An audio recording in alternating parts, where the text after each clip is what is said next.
Est-ce qu'on peut penser que par rapport à l'objection de Nicolas Poincaré, qui, sauf erreur de ma part, remonte à 2004 avec le CPE Villepin, je parle sous le contrôle d'Axel, c'est ça? Il y a eu le Oui, CIP avant aussi, voilà.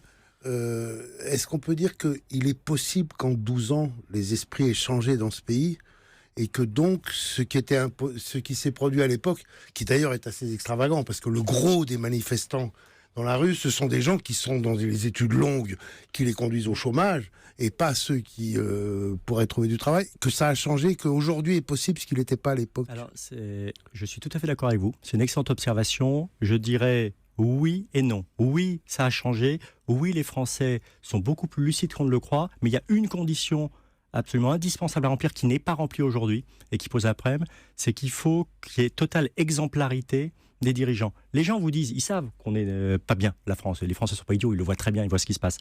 En revanche, quand vous avez un ministre des Finances qui ne paie pas ses impôts, quand vous avez un contrôleur à l'Assemblée, du budget, pardon, vous avez raison, du budget qui paie ses impôts. Quand la personne qui est en charge de faire la commission d'investigation à l'Assemblée, qui est de la phobie fiscale, il y a un moment où les gens se disent, bah, si c'est comme ça, personne ne respecte les règles, donc moi je ne les respecte pas. Donc oui, pour faire des efforts, à deux conditions, que tout le monde fasse des efforts, c'est ce que j'ai écrit dans le point, et que d'autre part, on respecte les règles.